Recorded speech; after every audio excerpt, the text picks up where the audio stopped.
Emma Hartwell pressed her palm against the rough bark of the ancient pine, feeling the tree's steady heartbeat beneath her fingertips. Something was wrong. The forest had gone too quiet, even the insects holding their breath as if sensing approaching storm. In the distance, a hawk's cry split the mountain air, sharp and warning. Emma's green eyes snapped open, pupils dilating as an ancient instinct stirred in her blood. Her 3 children were gathering firewood just beyond the Kiam Ridge, their laughter echoing through the Colorado wilderness, completely unaware that death was riding toward them on horseback. Before we jump back in, tell us where you're tuning in from, and if this story touches you, make sure you're subscribed because tomorrow I've saved something extra special for you. The scent hit her first. Gunpowder, unwashed men. The metallic tang of violence barely contained. Emma's heart hammered against her ribs as the familiar burning sensation began deep in her chest, spreading outward like liquid fire through her veins. Not here, not now. She had promised herself she would never let it happen again, never let the wildness take control. But as the thunder of approaching hooves grew louder, Emma realized that some promises were made to be broken when your children's lives hung in the balance. The morning mist clung to Silver Creek like ghostly fingers, reluctant to release its hold on the valley as Emma Hartwell stepped onto her front porch with a steaming cup of coffee. The cabin stood solid and weathered against the backdrop of towering pines, its logs darkened by mountain winters and scarred by the constant battle between civilization and wilderness. She wrapped her woolen shawl tighter around her shoulders, not from the September chill but from the weight of memories that seemed heavier in the early hours when the world was still soft with sleep. 6 months had passed since the cave-in at the Blackwood mine took her husband James along with 17 other men. 6 months since the company offered their regrets in a settlement so small it barely covered the funeral costs. 6 months since Emma became the sole guardian of Sarah, Lucy, and Michael, 3 children who still waited for their father to come home each evening, their eyes scanning the mountain path with desperate hope. Sarah emerged from the cabin, her 16-year-old frame carrying the burden of premature adulthood. Her auburn hair was already pulled back in a practical braid, her sleeves rolled up for the day's work ahead. She had inherited her father's determined jaw and her mother's steady hands, but Emma could see the exhaustion in her daughter's eyes, the way she moved like someone carrying invisible stones. "Coffee's getting cold, Mama," Sarah said, settling onto the porch step beside Emma's rocking chair. "Lucy's trying to wake Michael, but you know how he is in the mornings." Emma managed a smile, though it felt fragile as old paper. Michael had always been their dreamer, the child who could find magic in dewdrops and fairy tales in the patterns of bark on trees. At 8 years old, he still believed his father was simply working a longer shift underground, that James would emerge from the mountain depths covered in coal dust and grinning, pockets full of the pretty stones he always brought home for the children. Lucy bounded through the doorway with her characteristic energy, 12 years old and fierce as a wildcat. Her dark hair flew loose around her shoulders, refusing to be tamed by brush or braid. She had scraped knees and dirt under her fingernails, evidence of her constant exploration of every creek bed and hidden cave within 5 miles of their homestead. "Michael says he's too tired to get up," Lucy announced, plopping down on the porch boards with theatrical exasperation. "I told him the chickens won't feed themselves, but he just pulled the blanket over his head." "Let him sleep a little longer," Emma said, though they all knew work waited for no one in the mountains. Every chore skipped meant hunger later, meant cold creeping through gaps in the cabin walls, meant the constant threat of losing what little they had managed to hold on to. The truth was, Emma had lain awake most of the night listening to sounds that shouldn't exist. Footsteps circling the cabin, the soft nickering of horses tied too far away to belong to any neighbor. Whispered conversations carried on mountain winds that spoke of surveys and claims and land that would soon change hands. She had pressed her ear to the floorboards, and felt the vibration of men walking where they had no right to walk, measuring what they had no right to measure. "Mama, look," Sarah said, pointing toward the valley road where a dust cloud was rising against the morning sky. "Someone's coming." Emma set down her coffee cup with careful precision, though her hands wanted to tremble. 3 riders were approaching, moving with the unhurried confidence of men who owned everything they could see. She recognized the lead horse before she could make out the rider's face. Vincent Blackwood rode a magnificent black stallion that cost more than most families saw in a year, its coat gleaming like polished obsidian in the strengthening sunlight.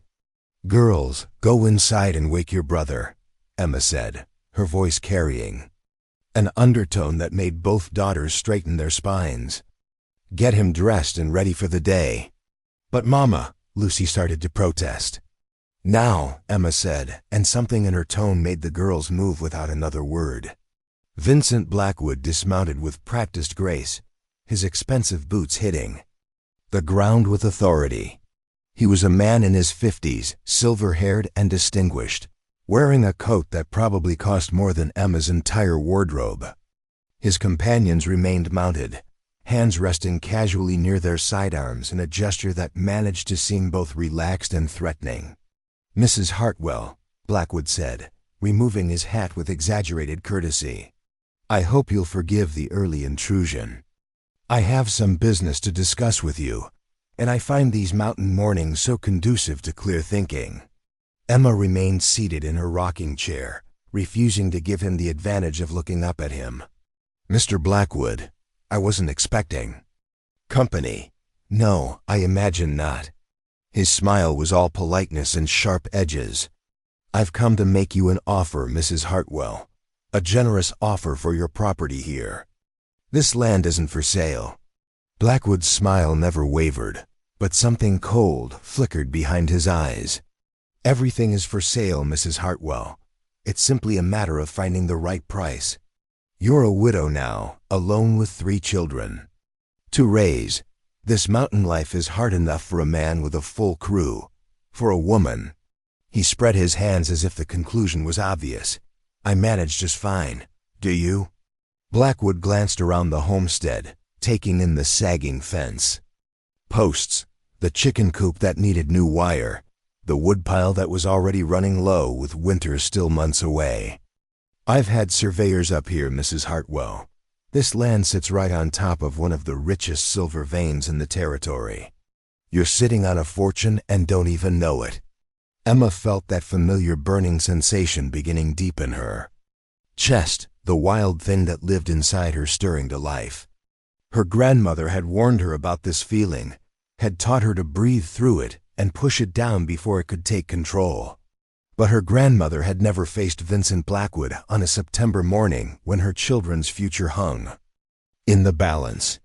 "The land stays in my family," Emma said, her voice steady despite the fire building in her bones.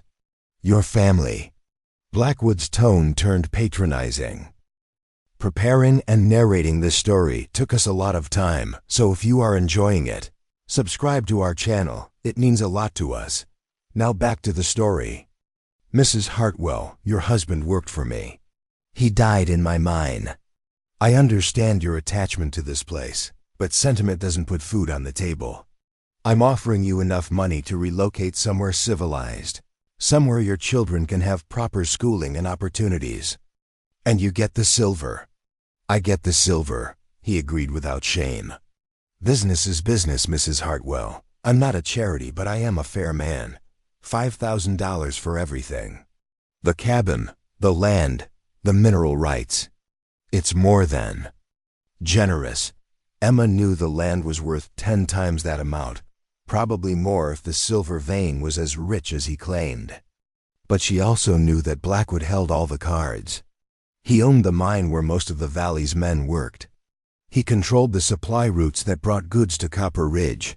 He had the territorial governor's ear, and enough money to buy any judge between here and Denver. "I need time to think about it," Emma said. "Of course." Blackwood replaced his hat, adjusting it with the same precision he applied to all his business dealings. But don't think too long, Mrs. Hartwell.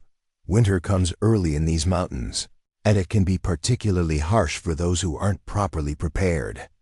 The threat hung in the air between them like smoke from a gun barrel. Blackwood remounted, his stallion with fluid grace, his companions following suit. They rode away at the same measured pace they had arrived, leaving Emma alone on her porch with the taste of fear metallic in her mouth. Sarah appeared in the doorway, her face pale but determined. "I heard most of it," she said quietly. "What are we going to do?"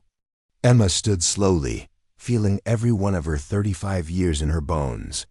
"We're going to survive," she said, "same as we always have." But even as she spoke the words, Emma could feel the wildness stirring deeper in her chest, responding to the threat against her family the way it always had. Her grandmother's voice echoed in her memory, speaking the old words in the old language about women who walked between worlds, who took the shapes of tooth and claw when their young were threatened. Inside the cabin, Michael's sleepy voice called for his mother, and Lucy was already rattling pans in the kitchen, preparing breakfast with the fierce efficiency of a child who had grown up too fast. Emma looked out over the land that had been in her family for 3 generations, at the creek where her children played and the meadow where her husband had proposed on a summer evening that felt like a lifetime ago. Vincent Blackwood wanted her land, he wanted her silver, he wanted her gone. What he didn't know was that Emma Hartwell was not just a widow struggling to survive in the Colorado wilderness. She was something older, something wilder, something that had learned long ago that sometimes the only way to protect what you love is to become something else entirely. As she walked back into the cabin to help her children prepare for the day, Emma felt the ancient power stirring in her blood, patient and deadly as a wolf waiting in winter shadows. Blackwood had made his offer politely, wrapped in the language of business and civilization. But Emma understood the truth beneath his words. This was war, and she would use every weapon at her disposal to win it. The morning sun climbed higher, over the Colorado peaks, burning away the mist and revealing the valley in stark detail. Somewhere in the distance, a wolf howled, its voice carrying across the wilderness with a message as old as the mountains themselves. Emma smiled, an expression that held no warmth and all the promise of sharpened teeth. Let Vincent Blackwood come. Let him bring his money and his threats and his men with guns. He would learn that some things could not be bought, could not be intimidated, could not be driven away. He would learn that when you threaten a mother's children, you awaken something far more dangerous than desperation. You awaken the wild. Later that morning, as Emma helped Lucy gather eggs from the henhouse, her daughter paused in her work and looked up with troubled eyes. "Mama, what did that man mean about winter being harsh for people who aren't prepared?" Emma knelt beside her youngest daughter, brushing a strand of dark hair away from Lucy's face. "Some people think that having money is the same as being prepared," she said carefully. "But your grandmother taught me that real preparation comes from knowing who you are and what you're capable of." "What are we capable of, Mama?"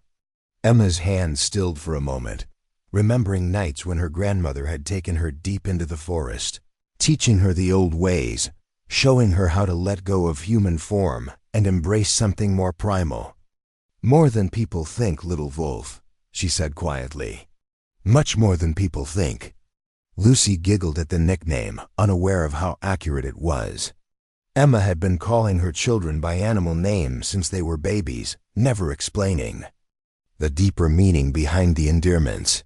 Sarah was her steady bear, reliable and protective. Michael was her clever fox, quick-witted and curious. And Lucy, fierce and wild and absolutely fearless, was her little wolf. If only they knew how close to the truth those names really were. If only they understood that the blood running through their veins carried gifts that most people could only dream of, or have nightmares about. But that knowledge would come later, when they were old enough to handle the responsibility, old enough to understand why such gifts had to be kept secret from the world. For now, it was enough that Emma knew. It was enough that when the time came to defend her family, she would not be limited by human strength or human weapons. She would become something that Vincent Blackwood and his hired men could never anticipate. Something that moved through the darkness on 4 legs with eyes that saw in the dark and teeth that could tear through leather and bone. The eggs gathered. Emma and Lucy walked back toward the cabin where Sarah was hanging laundry on the line and Michael was finally emerging from the house, rubbing sleep from his eyes. It looked like a perfectly ordinary frontier family going about their perfectly ordinary morning routine. But Emma could feel the power humming just beneath her skin, wild and patient and ready. Soon, she thought. Soon Vincent Blackwood would learn that some mountains held more than silver in their depths. Some held secrets that ran older and deeper than any mine shaft, secrets that would rise to defend what was sacred when all other options had been exhausted. The sun climbed higher, and Emma Hartwell began to plan for war. 3 days passed in uneasy quiet after Vincent Blackwood's visit. Emma found herself starting at every sound, her senses hyper-aware in ways that reminded her uncomfortably of the last time she had let the wildness take control.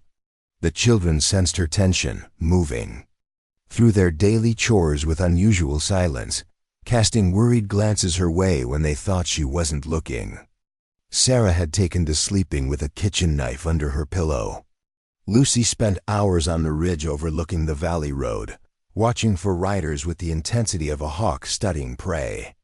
Even Michael seemed to understand that something fundamental had shifted in their small world, clinging closer to his mother's skirts and asking fewer questions about when Papa would come home.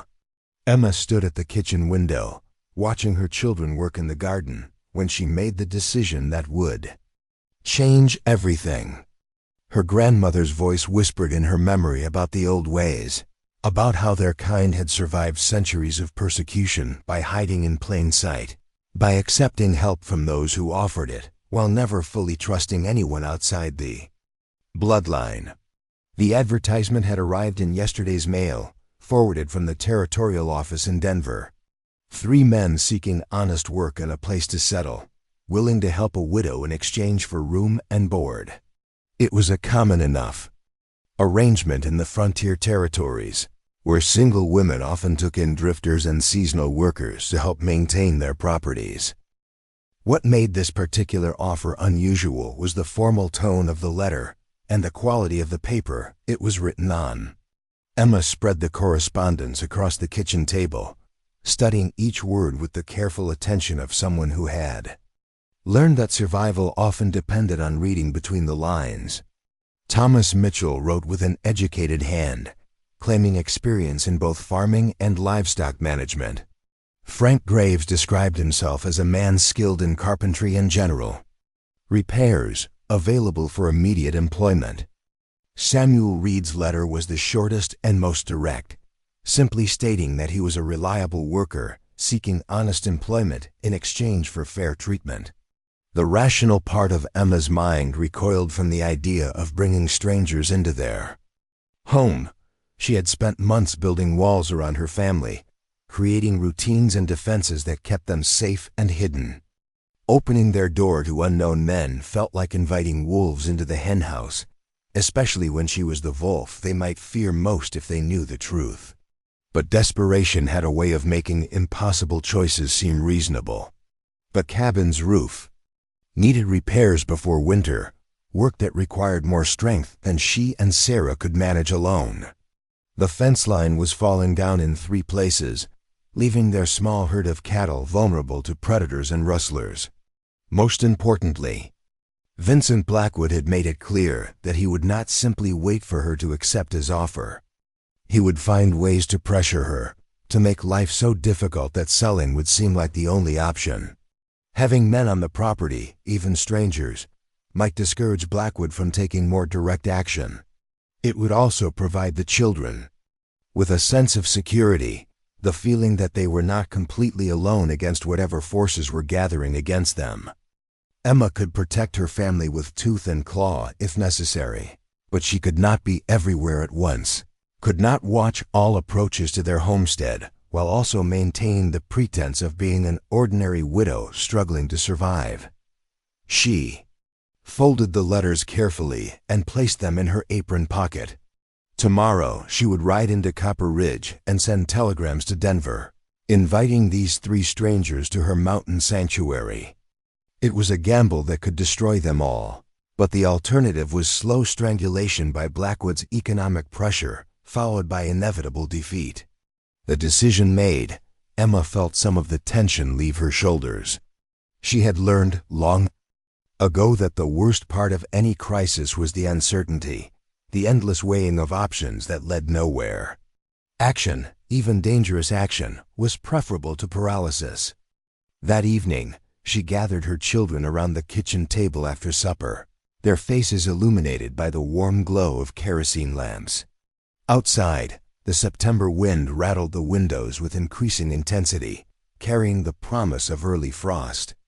"I need to talk to you about some changes coming to our home," Emma began, choosing her words carefully.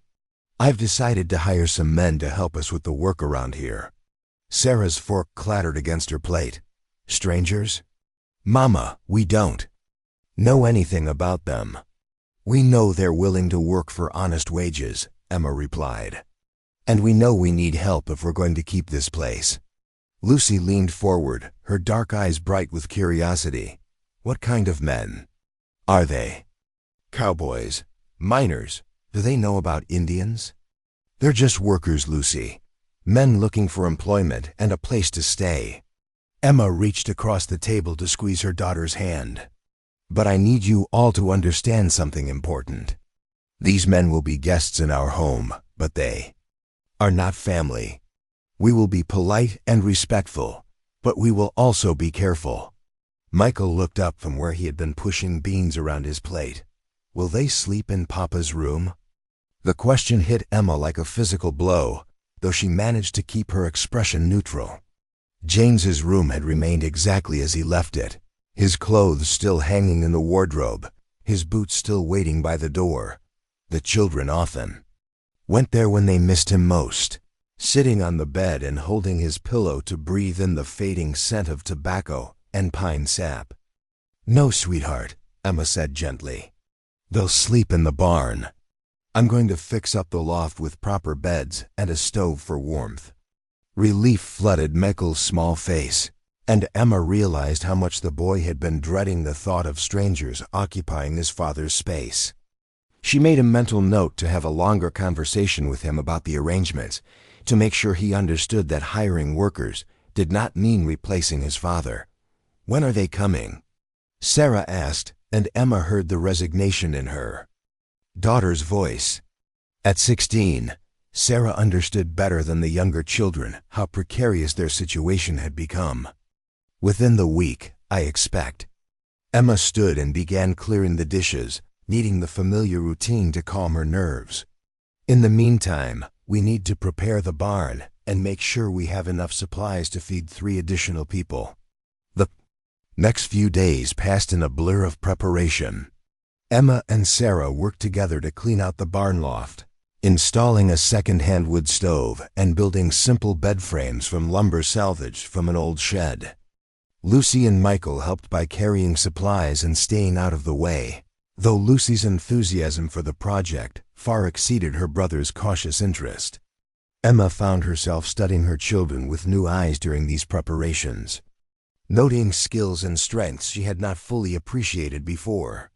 Sarah had inherited her father's steady hands and practical intelligence, approaching each task with methodical precision. Lucy possessed an almost supernatural ability to find lost items and anticipate needs before they were spoken aloud. Michael, despite his young age, showed flashes of insight that suggested he understood far more about their situation than he let on. They were strong children, Emma realized. Stronger than she had given them credit for. They would need that strength in the days to come, especially if her gamble with the hired men went wrong. The telegrams had been sent, and replies came back within 2 days. All 3 men accepted her offer and would arrive by the end of the week, Emma tucked the responses into her apron pocket and tried to ignore the growing sense that she had just set forces in motion that she might not be able to control. On Thursday evening, as Emma was teaching Lucy how to properly clean a rifle, Sarah came running from the ridge where she had been keeping watch. "Riders coming, Mama," she called breathlessly. 3 of them, leading pack horses. Emma sat down the rifle and walked to the porch, her children gathering behind her like chicks seeking shelter beneath their mother's wings. In the distance, 3 figures were silhouetted against the setting sun, moving up the mountain path with the steady pace of men who had traveled far. The wildness stirred in Emma's chest, responding to the presence of unknown males approaching her territory. She breathed deeply, forcing herself to remain calm, to project the image of a grateful widow welcoming much-needed help. But beneath the surface, every instinct screamed warnings about predators and threats, and the dangers of letting strangers too close to her young. "Remember what I told you," she said quietly to her children. Polite but careful. The first rider came into clear view as they approached the cabin. He was a man in his 30s, well-dressed and confident in the saddle, with the kind of easy smile that suggested he was accustomed to charming his way through difficult situations. His horse was well cared for, but not expensive, and his gear spoke of a man who traveled frequently but traveled light. The second rider slouched in his saddle with the casual indifference of someone who had spent most of his life on horseback. He was older, maybe 40, with graying stubble and clothes that had seen better days. His eyes moved constantly, scanning the homestead with the practiced gaze of a man who had learned to assess threats and opportunities in equal measure. The third rider hung back slightly, as if reluctant to intrude. He was younger than the others, perhaps 25, with the solid build of a man accustomed to hard physical labor. His horse was sturdy rather than flashy, and he carried himself with a quiet dignity that suggested depth beneath a reserved exterior. They dismounted near the porch with varying degrees of ceremony. The first man removed his hat with a flourish, revealing sandy hair and bright blue eyes that took in Emma and her children with obvious appreciation. "Mrs. Hartwell, I presume," he said, his voice carrying the cultured tones of someone who had received formal education. "Thomas Mitchell, at your service. I trust our journey has not inconvenienced you too greatly." "Mr. Mitchell," Emma replied, offering a cautious smile, "you're very welcome. I hope the mountain roads treated you kindly." "Well enough," said the second man, spitting tobacco juice into the dirt with casual disregard for politeness. "Frank Graves. This your whole crew?" He gestured toward the children with something that might have been amusement or contempt. Third man stepped forward before Emma could respond to Graves's rudeness. "Samuel Reed, ma'am," he said simply, his voice quiet but clear. "Thank you for considering our applications. We're grateful for the opportunity." Emma studied each man carefully, her enhanced senses picking up details that normal human perception would miss. Mitchell smelled of expensive soap and hair oil, but underneath lay the metallic scent of someone who had handled weapons recently. Graves reeked of whiskey and unwashed clothing, with an underlying sourness that suggested poor health or worse personal habits. Reed carried the honest odors of wood smoke and leather, mixed with something else that Emma couldn't quite identify. But that didn't trigger her internal alarms. "I trust you gentlemen are tired from your journey," Emma said, forcing warmth into her voice. "Sarah will show you to your quarters in the barn, and we'll discuss work arrangements over breakfast tomorrow." As the men led their horses toward the barn, Emma caught Samuel Reed glancing back toward the cabin with an expression she couldn't quite read. There was something in his eyes that suggested he saw more than he was letting on, understood more about their situation than a simple hired hand should.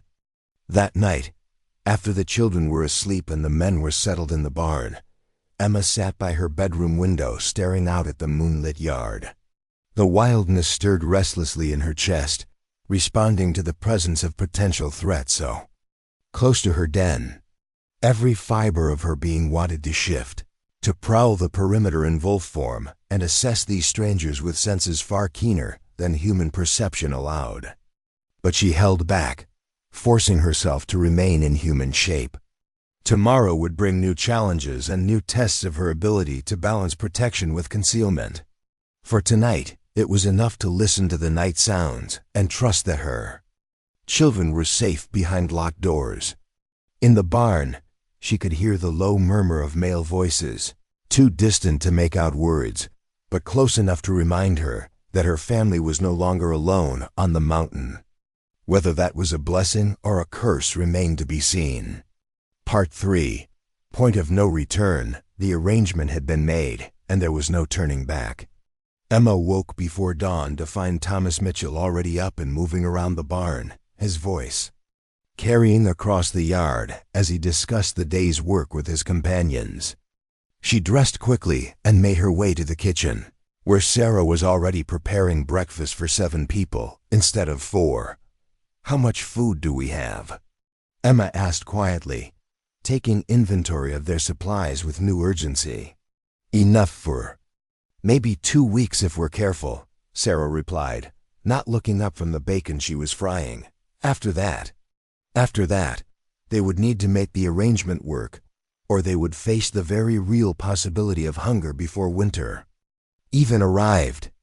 Emma had committed her family to a path that required trust in strangers, and the weight of that decision pressed down on her like a physical force. Lucy burst through the front door with her usual energy, her cheeks flushed from morning chores. "Mama, the tall one with the fancy words is fixing the gate already. And the grumpy one is looking at our chickens like he wants to eat them raw." "Lucy," Emma said sharply, "what have I told you about eavesdropping?" "I wasn't eavesdropping. I was walking past and they were talking loud." Lucy's expression shifted to something more serious. "Mama, the quiet one asked me if Papa was really dead. I told him yes, but he looked at me funny, like he didn't believe me." Emma felt the wildness stir in response to her daughter's words. Why would Samuel Reed question the death of a man he had never met?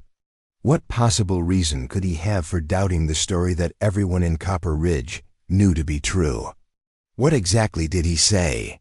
Emma asked, keeping her voice level despite the growing tension in her chest. "He said he was sorry for our loss, and then he asked if Papa died in the mine like people said. When I said yes, he got this look on his face, like he was thinking hard about something." Lucy twisted her hands in her apron, a gesture that reminded Emma painfully of herself. "He didn't seem surprised, Mama. He seemed, I don't know, sad maybe?" Before Emma could process this information further, Michael appeared in the kitchen doorway, his hair still tousled from sleep. "Mama, there's a man looking in Papa's workshop. Should I tell him to stop?" Emma's blood ran cold. James's workshop was supposed to be locked, had been locked since the day he died.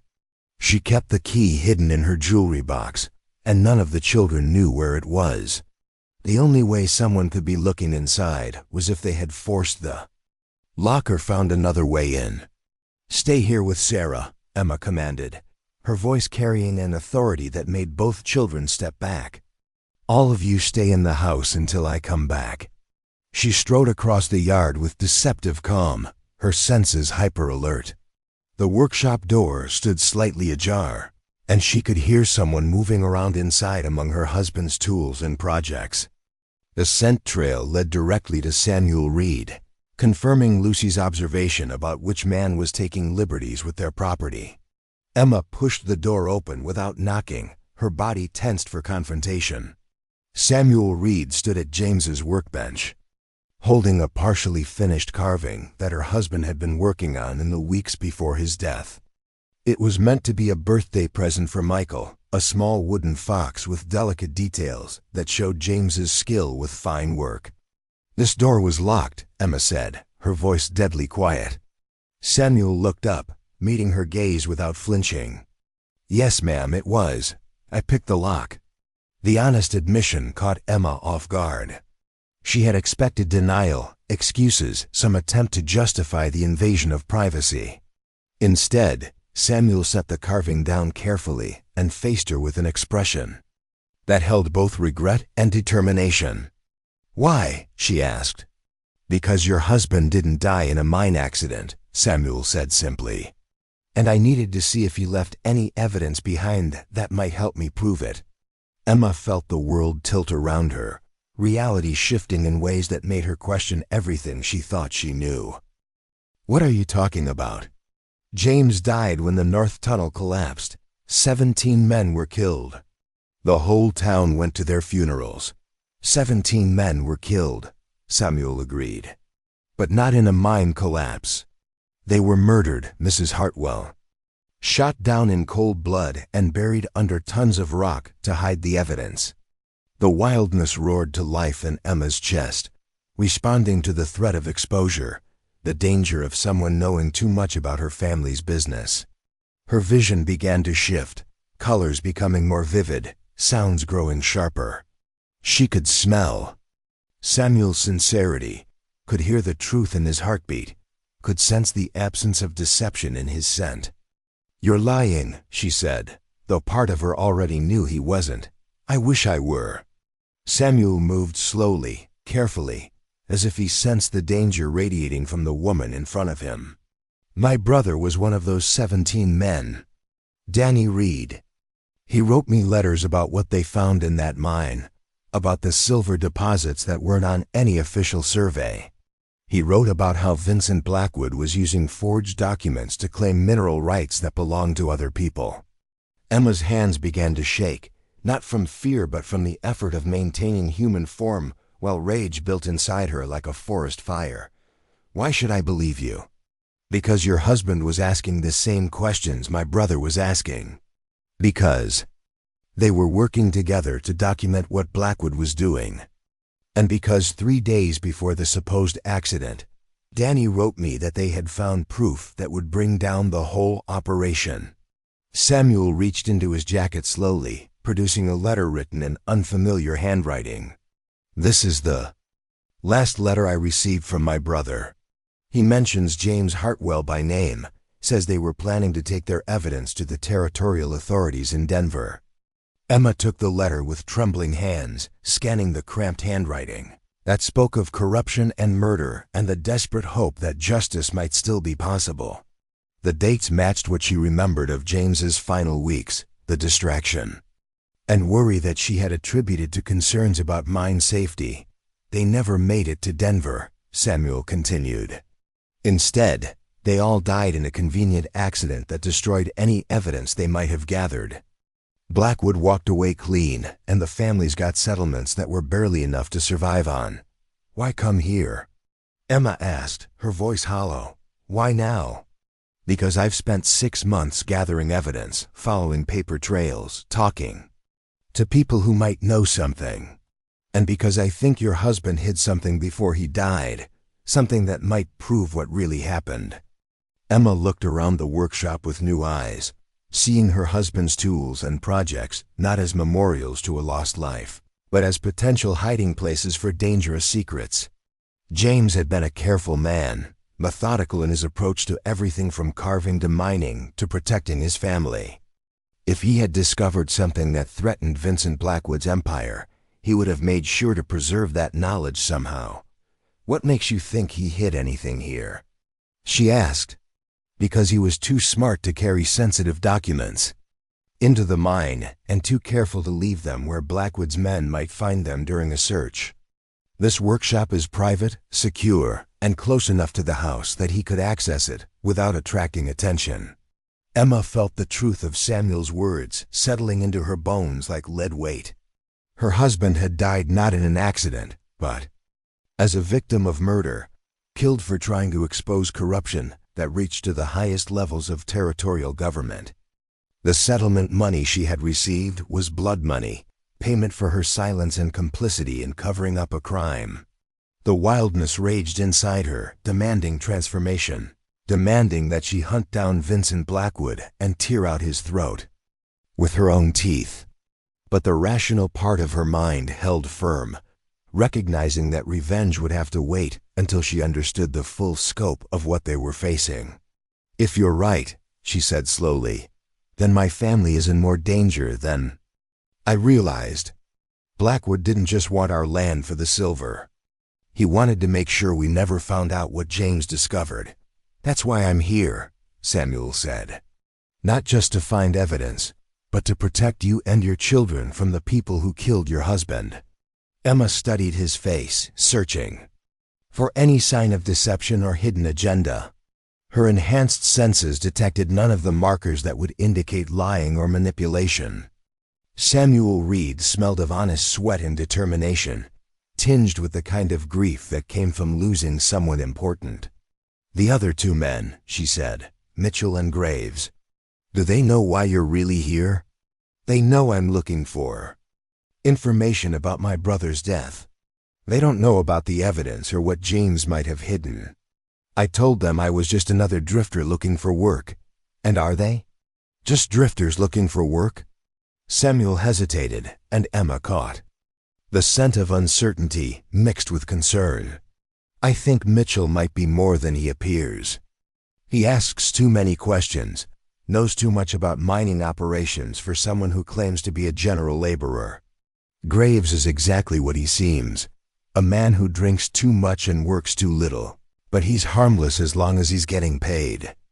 Emma nodded, filing this information away for future consideration.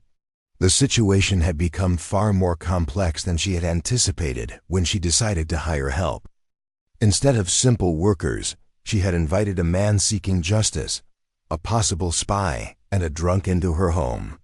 Any one of them could destroy her family if they discovered her true nature, or if they chose to betray her trust. "What do you want from me?" she asked. "Permission to search your husband's belongings, help in looking for whatever he might have hidden, and your trust that I'm here to help rather than harm." Samuel stepped back, giving her space to think. "I understand if you can't give me any of those things. This situation is dangerous, and you have your children to consider." Emma looked around the workshop one more time, taking in the tools that James had used to build their life together, the half-finished projects that would never be completed, the carefully organized space that reflected her husband's methodical mind. Somewhere in this room, or elsewhere on their property, evidence might exist that could bring down Vincent Blackwood and provide justice for 17 murdered men. The choice was clear, even if the consequences were terrifying. She could send Samuel Reed away, pretend she had never heard his story, and continue living with the lie that her husband had died in an accident. Or she could step fully into the dangerous truth and fight for justice, knowing that failure would likely mean death for her entire family. Emma Hartwell had never been one to choose the safe path when the right path was available. "We'll start looking tonight," she said, "after the children are asleep and the other men are settled. But I want your word that you'll protect my family, no matter what we find or what happens because of it." "You have it," Samuel said without hesitation. Emma turned to leave the workshop, then paused at the doorway. "Mr. Reed, if you're lying to me about any of this, if you're working for Blackwood, anyone else who means my family harm, I want you to know that I will kill you myself." Something in her tone made Samuel's eyes widen slightly, as if he had glimpsed something beyond ordinary human determination in her words. "I believe you would," he said quietly, "and I respect that. Your family is lucky to have someone so fierce protecting them." If only he knew how fierce, Emma thought as she walked back toward the house where her children waited. If only any of them knew what she was truly capable of when her young were threatened. The point of no return had been reached and passed. There would be no more pretending that their troubles were simple, no more hoping that they could survive by keeping their heads down and avoiding confrontation.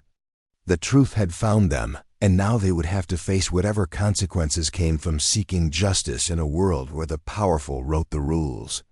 Emma felt the wildness settling deeper into her bones, not the urgent rage of immediate threat, but the patient hunger of a predator planning a long hunt. Vincent Blackwood had killed her husband and 16 other innocent men. He had covered up his crimes with money and influence, had tried to steal her land and intimidate her family into submission. He had made a fatal mistake in underestimating the widow he thought he could easily crush. Emma Hartwell was not just a grieving woman struggling to survive. She was something far older and infinitely more dangerous, and now she had a reason to let that dangerous nature loose upon the world. The hunt was about to begin. Part 4, New World, New Players. The revelation that James had been murdered rather than killed in an accident changed everything about how Emma viewed their situation. As she prepared lunch for the hired men, she found herself studying Thomas Mitchell and Frank Graves with new suspicion, wondering which of them might be more than they appeared to be. Mitchell had spent the morning repairing the front gate with impressive efficiency, demonstrating skills that went well beyond basic carpentry. His tools were too good for a drifter, his techniques too refined for someone who claimed to be seeking work wherever he could find it. When he smiled at her through the kitchen window, Emma noticed that his eyes never quite matched the warmth of his expression. Graves had made himself useful by mucking out the barn and checking the condition of their small cattle herd, work that he performed with the grudging competence of a man who knew his way around livestock. But Emma had watched him closely, noting how his gaze lingered on the house's windows and doors, how he seemed to be memorizing the layout of their property with the thoroughness of someone planning something more than honest labor. Only Samuel Reed worked with the focused intensity of a man who had nothing to hide and everything to prove. He had spent the morning reinforcing the chicken coop and repairing a section of fence, tasks that brought him no closer to the house or its secrets, but that genuinely needed doing. As Emma called the men in for their midday meal, she made a decision that would have horrified her cautious nature just days earlier. She would test each of them, probe for weaknesses and hidden agendas, use every advantage her enhanced senses gave her to determine who could be trusted and who posed a threat to her family. The men gathered around the kitchen table with varying degrees of comfort. Mitchell took his seat with the easy confidence of someone accustomed to being welcomed wherever he went. Graves slouched into his chair and immediately reached for the bread, his manners reflecting years of eating meals wherever he could find them. Samuel waited until Emma and her children were seated before taking his own place, a courtesy that spoke of proper upbringing and genuine respect. "This is mighty fine cooking, Mrs. Hartwell," Mitchell said after his first bite of stew. A man could get accustomed to such hospitality. "Just good mountain fare," Emma replied, watching his face for any reaction to her next words. "My husband always said the altitude made everything taste better, including the silver he brought home from the mine." Mitchell's spoon paused for just a fraction of a second before continuing to his mouth, but Emma caught the hesitation and the brief sharpening of his gaze. "Silver mining, was it? Must have been good money in that." "When the veins were rich," Emma said carefully. "James always said the best deposits were deeper than most companies wanted to dig. Takes patience and investment to reach the real treasure."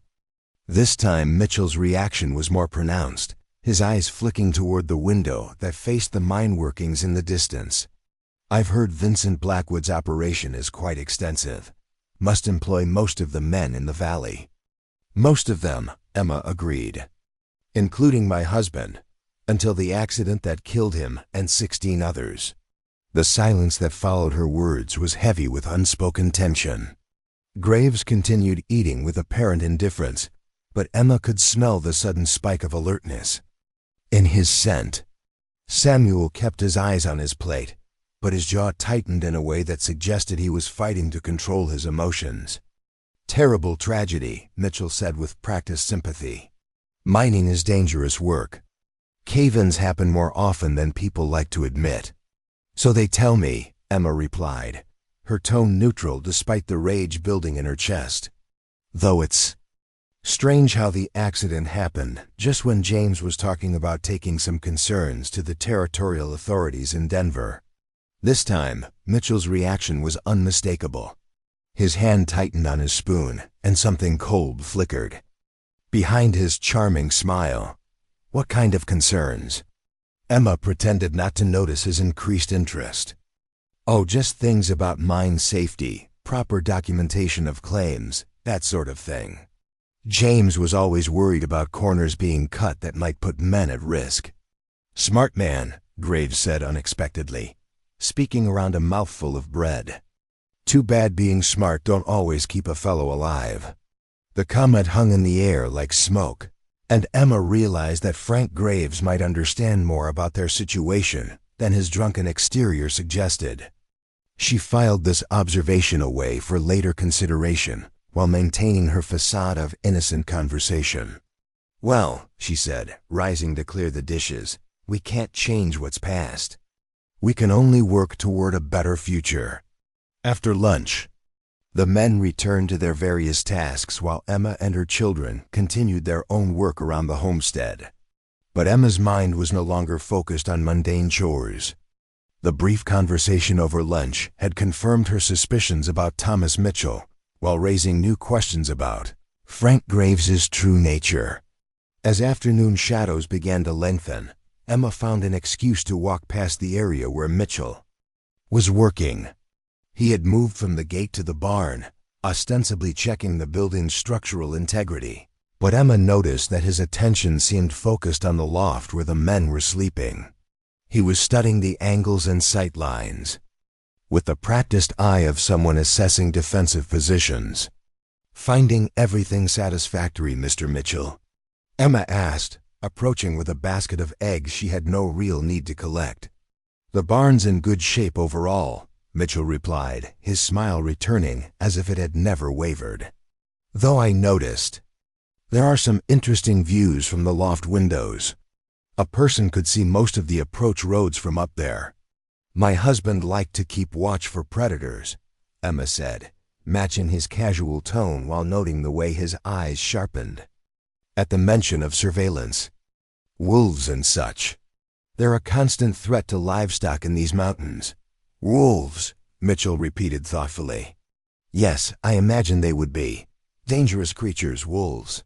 Especially when they're protecting their territory." Emma felt the wildness stir in response to what sounded like a veiled threat. "Dangerous to those who threaten what they're protecting," she agreed. "But wolves are also intelligent creatures. They can tell the difference between a genuine threat and someone just passing through their territory." "Indeed they can," Mitchell saw it, his smile taking on a sharper edge. "The question is, what happens when someone isn't just passing through? When they're planning to stay, to make the territory their own?" Before Emma could respond to this increasingly obvious verbal sparring, Samuel Reed appeared around the corner of the barn, carrying an armload of tools. His timing seemed coincidental, but Emma noticed the way his eyes moved between her and Mitchell, assessing the tension in their conversation. "Afternoon, Mrs. Hartwell," Samuel said politely. "Mr. Mitchell, I've finished with the fence repairs and thought I'd start on the root cellar door next, if that's acceptable." "Of course," Emma replied, grateful for the interruption. "The hinges have been giving us trouble for weeks." As Samuel walked away, Mitchell watched him go with an expression that Emma couldn't quite read. "Quiet fellow, that Reed," he observed. "Doesn't say much about himself or his past." "Some men prefer to let their work speak for them," Emma said. "True enough. Though in my experience, men who are too quiet often have the most interesting stories to tell." Emma excused herself and returned to the house, her mind racing with the implications of her conversation with Mitchell. His words had carried unmistakable undercurrents of threat and knowledge, suggesting that he knew far more about their situation than a simple hired hand should. The question was whether he was working for Vincent Blackwood or pursuing his own agenda. That evening, after the children were settled and the hired men had retired to the barn, Emma made her way to James's workshop where Samuel was waiting as promised. He had brought a kerosene lamp and had already begun a systematic search of the room's contents. "Find anything?" Emma asked, closing the door behind her and turning the key in the lock. Maybe, Samuel replied, looking up from a wooden box he had been examining. Your husband was methodical about his record-keeping. Every tool has its place. Every project is carefully documented. But there are gaps, spaces where things should be, but aren't. Emma moved closer, studying the organization that she had always taken for granted. James had indeed been precise in his habits, maintaining his workspace with the same attention to detail he brought to everything in his life. What kind of gaps? Well, there's this. Samuel indicated a section of the workbench, where clean outlines in the dust showed where items had been removed. Something rectangular, about the size of a journal or ledger, was kept here regularly, but it's gone now. Emma felt her pulse quicken. James had kept a daily journal of his mining work, recording everything from ore samples to safety concerns to observations about the other men. She had assumed it was buried with him in the mine collapse, but if Samuel was right about the murder, the journal might have been taken by the killers. There's also this, Samuel continued, pointing to a loose floorboard near the back corner of the workshop. The nails are newer than the rest, and there are fresh wood shavings underneath. Someone pried this up recently and nailed it back down. Emma knelt beside the indicated board, running her fingers along its edges. Even her enhanced senses could detect the subtle differences Samuel had noticed, the slight variations in smell and texture that suggested recent disturbance. Should we look? She asked. That's your decision. If James hid something there, it was meant to be found by someone he trusted. But once we look, we can't unknow what we find. Emma thought of her children sleeping in the house, of the threats gathering around their mountain sanctuary, of the husband who had died trying to expose corruption and murder. The choice was no choice at all. Help me pry it up, she said. Working together, they carefully removed the floorboard to reveal a shallow space underneath. Inside was a wrapped oilcloth bundle, small enough to fit in the palm of Emma's hand, but somehow carrying the weight of their entire future. Emma unwrapped the bundle with trembling fingers, revealing a small leather journal, a handful of documents, and a key she didn't recognize. The journal fell open to a page covered with James's familiar handwriting, but the words made her blood run cold. They know we're getting close, she read aloud. The journal entries painted a picture of growing danger that made Emma's hands shake as she read. James had documented everything. Secret meetings with Danny Reed in abandoned mine shafts, the discovery of forged ownership documents, the systematic elimination of small claim holders who refused to sell to Blackwood's company. Most chilling of all were the final entries, written in James's increasingly hurried handwriting as he realized the net was closing around him. Emma doesn't know what I've learned, one entry read. Better that way. If something happens to me, she and the children will be safer without this knowledge. But I can't let 17 families lose everything because of one man's greed. The evidence must reach Denver, no matter the cost. The documents wrapped with the journal were even more damaging. Land surveys that showed the true mineral wealth beneath dozens of small homesteads. Correspondence between Blackwood and Territorial. Officials discussing the best ways to acquire properties without raising suspicions. Most damning of all, a handwritten order signed by Blackwood himself authorizing whatever measures necessary to silence James Hartwell and Danny Reed. Samuel studied the papers with grim satisfaction. This is it, he said quietly. This is enough to bring down Blackwood's entire operation and everyone who helped him. Emma felt the wildness stirring in her chest, responding to the confirmation of her husband's murder with a hunger for revenge that threatened to overwhelm her human reasoning. The urge to shift, to hunt, to kill was so strong that her vision began to blur around the edges as predatory instincts fought for control. Mrs. Hartwell? Samuel's voice seemed to come from far away. Are you all right? Emma forced herself to breathe slowly, to push down the transformation that wanted to occur. Not here. Not now. Not in front of someone who might recognize what she was becoming. "I'm fine," she managed, though her voice sounded strained even to her own ears. "Just overwhelmed by what this means." Samuel nodded understandingly, misinterpreting her distress as simple grief and shock. "I know it's hard to learn the truth about how your husband died. But now we can make sure his death meant something." "How?" Emma asked, grateful for the distraction from her internal battle. "Even with this evidence, who's going to believe us over Vincent Blackwood? He owns half the territorial government." "Not all of it," Samuel said firmly.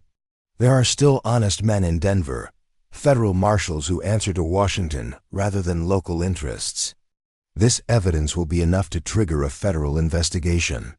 Emma looked at the papers, spread before them, thinking of the dangerous journey to Denver and the powerful enemies who would do anything to prevent this information from reaching the authorities. "And in the meantime, what happens to my family while we're trying to get justice for my husband?" "We protect them," Samuel said simply. "We stay alert, we stay armed, and we make sure Blackwood doesn't get another chance to silence witnesses." A sound from outside made both of them freeze. Footsteps circled the workshop, too deliberate to be casual, too quiet to be innocent. Emma extinguished the lamp with a quick breath while Samuel moved to the window, peering through a gap in the boards. "Mitchell," he whispered. "He's trying to see inside." Emma felt her enhanced hearing pick up the subtle sounds of someone testing the door handle, examining the window frames, looking for a way to discover what they were doing.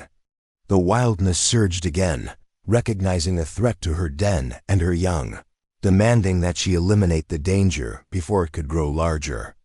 The footsteps moved away after several long minutes, but Emma knew they had been discovered.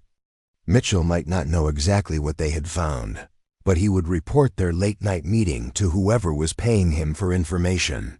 "We have to move quickly," she said, wrapping the documents back in their oilcloth covering.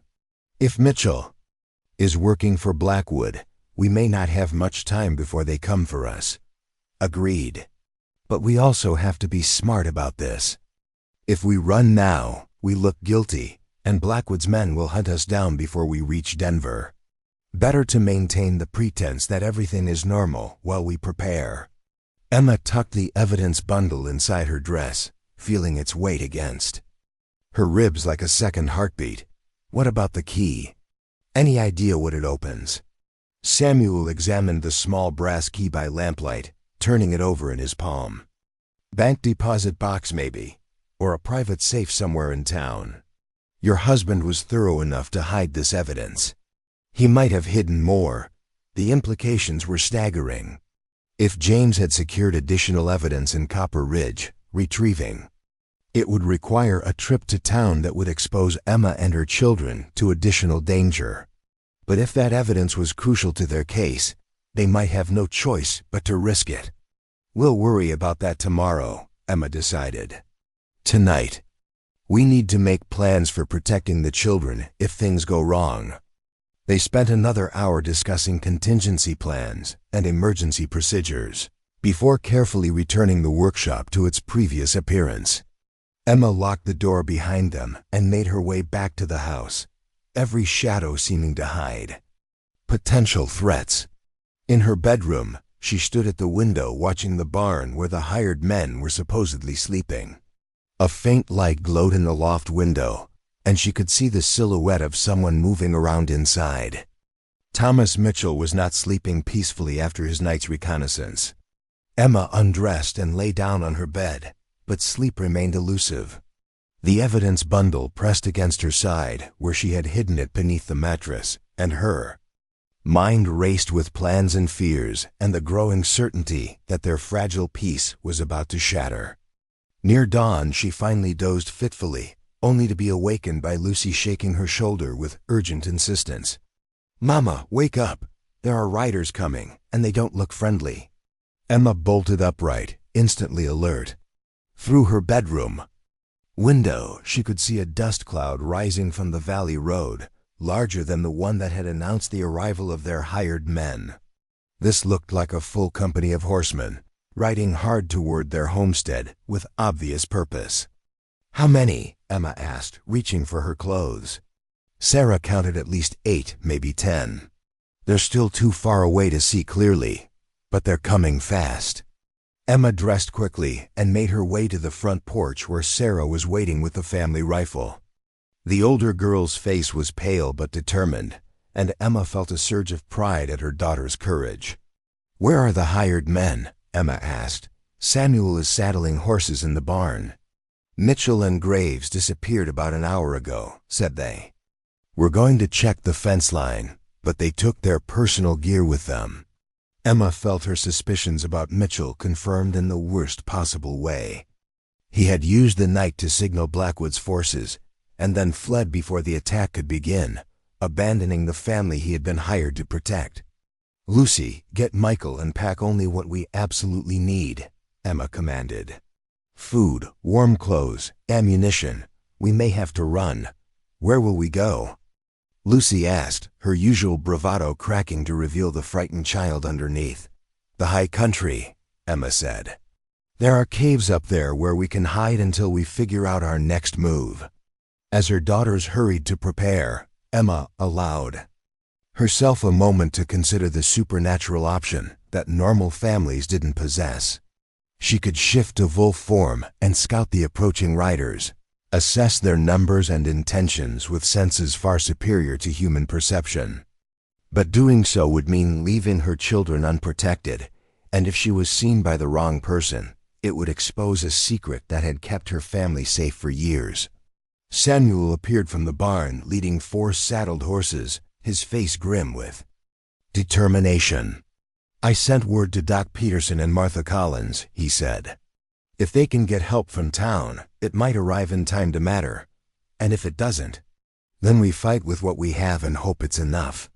Emma looked at her children, at their frightened faces and the trust they placed in her to keep them safe. The time for half measures and careful concealment was over. If Vincent Blackwood wanted to escalate their conflict into open warfare, she would show him what a real predator could do when her young were threatened.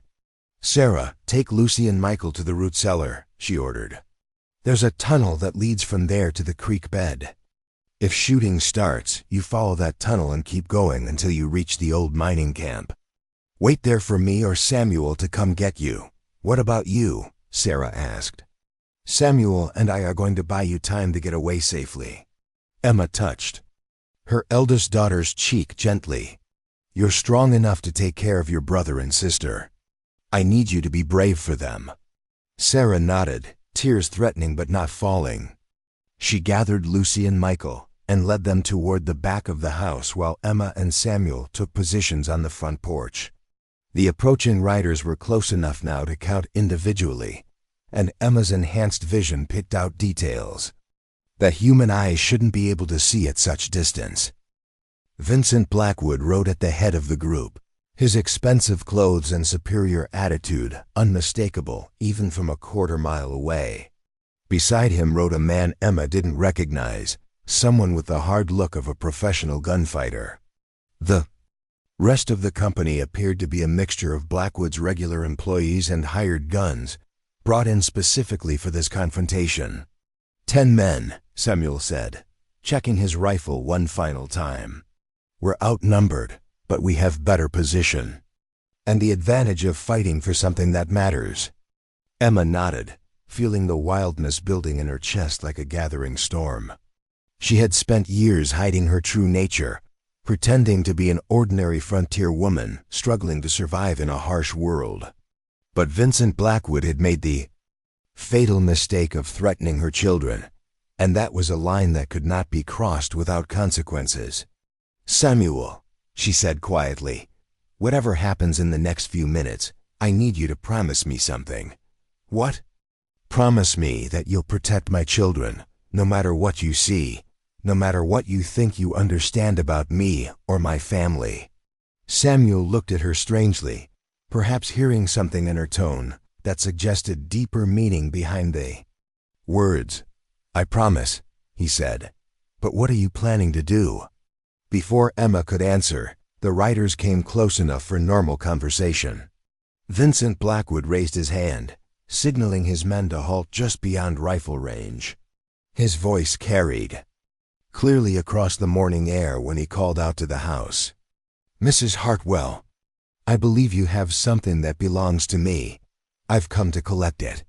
Emma stepped to the edge of the porch, making herself visible while keeping the rifle ready.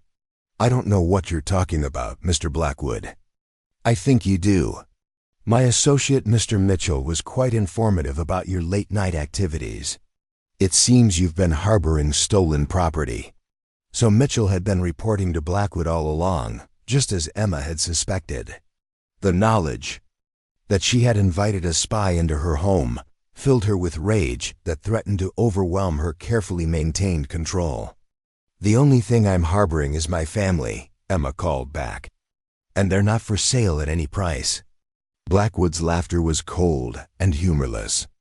"Your family is about to become irrelevant, Mrs. Hartwell. Hand over the documents your husband stole, and I might let you and your children leave this valley alive.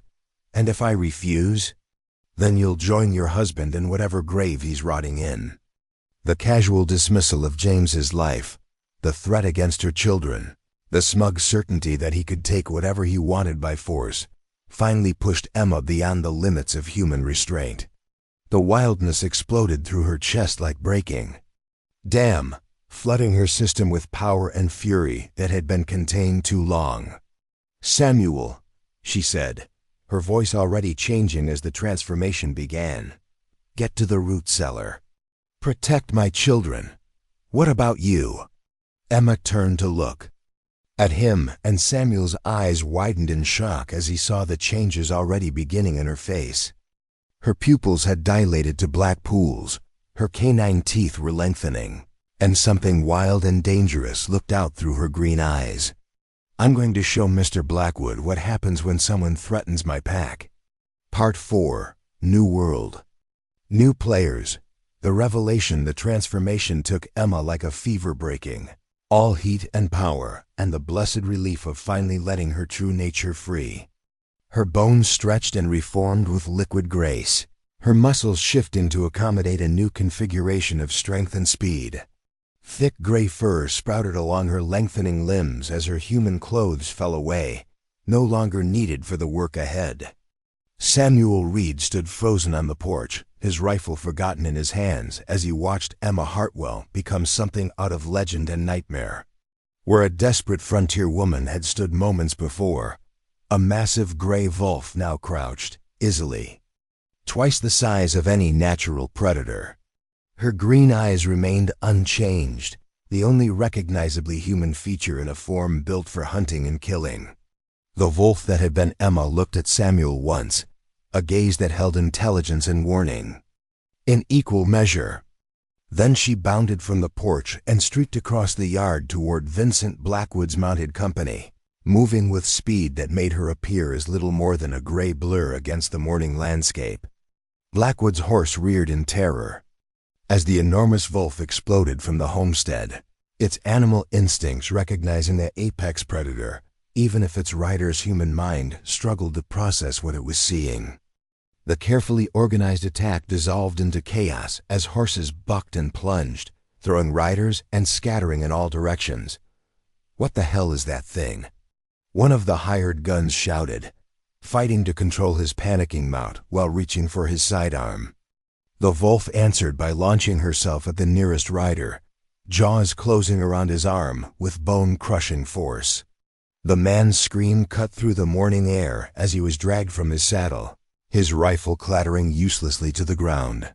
Emma shook him once, the way a terrier shakes a rat, before releasing him and spinning toward her next target. Gunfire erupted as Blackwood's men tried to bring their weapons to bear on the attacking predator. But Emma moved with inhuman speed and intelligence, using the panicked horses as cover while she struck at exposed flanks and unprotected backs. These men had come expecting to intimidate a helpless widow. Instead, they found themselves facing something that turned their superiority in numbers into a liability. Samuel watched from the porch in horrified fascination as Emma systematically dismantled Blackwood's attack force. She moved like liquid death, appearing beside one rider just long enough to hamstring his horse before vanishing beneath another mount to savage its rider.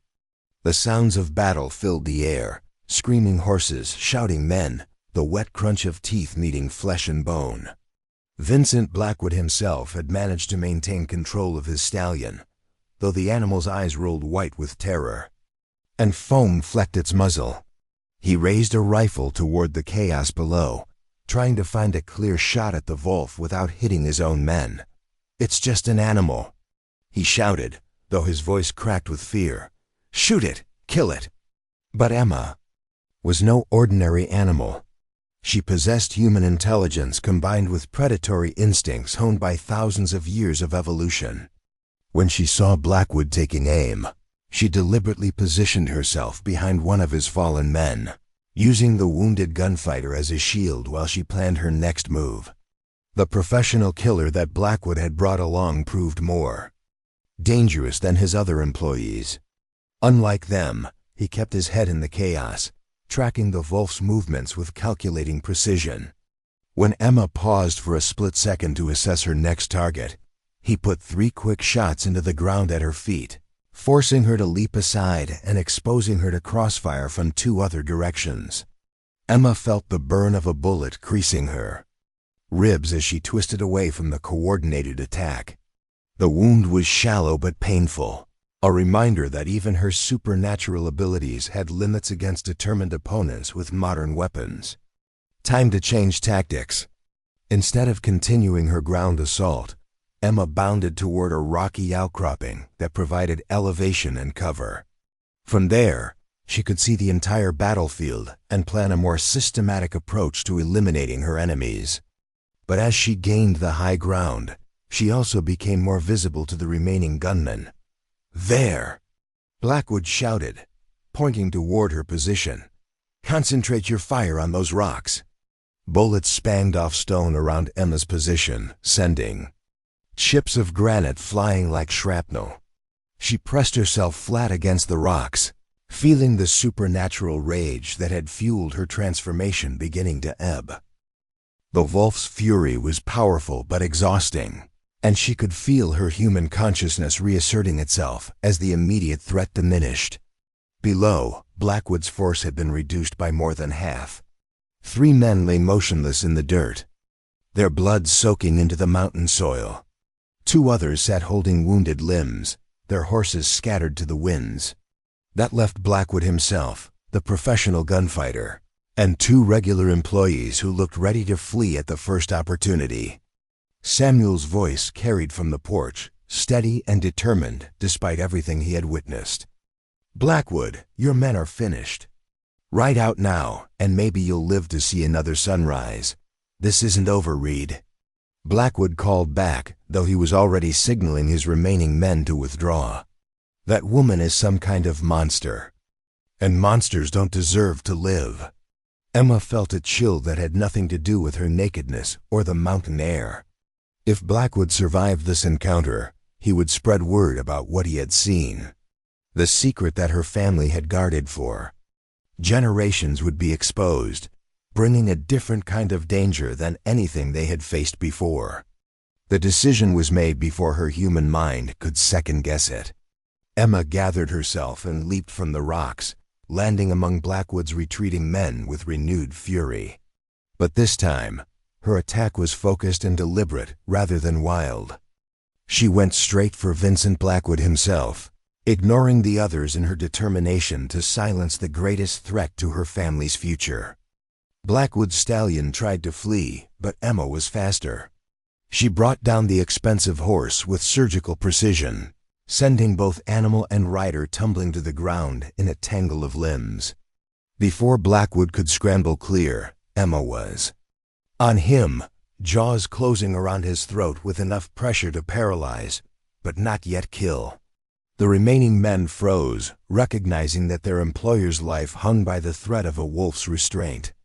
Emma held Blackwood motionless beneath her, feeling his pulse hammering against her teeth, smelling the fierce sweat that soaked his expensive clothes. "Call him off," Samuel's voice came from much closer than before. He had left the porch and was approaching the standoff with his rifle trained on the professional gunfighter. "Tell your men to ride away, and maybe the wolf will let you live." Blackwood tried to speak but managed only a strangled whisper with Emma's jaws around his throat. She loosened her grip slightly, allowing him enough air to croak out orders. To his surviving employees, "Go," he gasped. "Ride back to town. Tell them there was an accident." The men needed no further encouragement. They spurred their horses into a gallop, disappearing down the mountain road with the speed of routed soldiers. Only the professional gunfighter hesitated, his weapon still trained on Emma's position. "I don't abandon contracts," he said coldly. "Blackwood pays me to finish jobs." Emma's response was to tighten her grip on Blackwood's throat, making the man beneath her gurgle in terror. The message was clear. If the gunfighter opened fire, his employer would die before Emma could be. Stopped, Samuel stepped closer, his rifle never wavering from its target. "Your contract just got canceled, friend. Ride out now, or join the others in the dirt." For a long moment, the gunfighter weighed his options. Professional pride warred with practical survival instincts while he stared into the green eyes of a predator, unlike anything he had ever encountered. Finally, business sense won out. He slowly lowered his weapon and backed toward his horse. "This isn't finished," he said as he mounted. "Word of this will spread. Bounty hunters, federal marshals, maybe even the army will come looking for that creature. Then they'll find nothing but a widow trying to protect her children," Samuel replied. "Unless you want to try explaining how you survived when your employer didn't."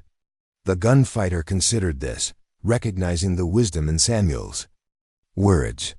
If he spread tales about supernatural wolves, his credibility would be destroyed along with his professional reputation. Better to claim the attack had come from hostile Indians or a pack of rabid animals than to admit he had been defeated by something that shouldn't exist. He wheeled his horse and rode after the others, leaving Emma and Samuel alone with Vincent. Blackwood, the man who had seemed so powerful and untouchable that morning, now lay helpless beneath a predator he couldn't comprehend, his expensive clothes torn and stained with blood that wasn't his own. Emma held him for several more seconds, long enough to memorize his scent and ensure that she would be able to track him anywhere he might try to hide. Then she released him and stepped back, her form already beginning to shimmer as the transformation reversed itself. The change back to human form was slower and more disorienting than the initial shift. Emma's bones contracted and reformed while her muscles reconfigured themselves for bipedal movement. The thick gray fur retreated beneath human skin as her enhanced senses gradually returned to normal levels. Within minutes, she stood naked and shivering in the morning air, fully human except for the wild light that still burned in her green eyes. Samuel quickly removed his coat and wrapped it around Emma's shoulders, his face carefully neutral despite the impossibility of what he had just witnessed. Blackwood struggled to his feet, one hand pressed to his throat where deep bruises were already forming. "You're not human," Blackwood whispered, staring at Emma with a mixture of fear and fascination. "What are you?" "I'm a mother protecting her children," Emma replied, her voice hoarse from the transformation. "And if you ever threaten my family again, you'll discover that what you saw today was me being merciful." Blackwood's face cycled through several emotions before settling on calculating cunning. "You think this is over? You think I'll just forget what I've seen and walk away? I think you're going to ride back to Copper Ridge and announce that you've decided my property isn't worth the trouble it would take to acquire," Emma said.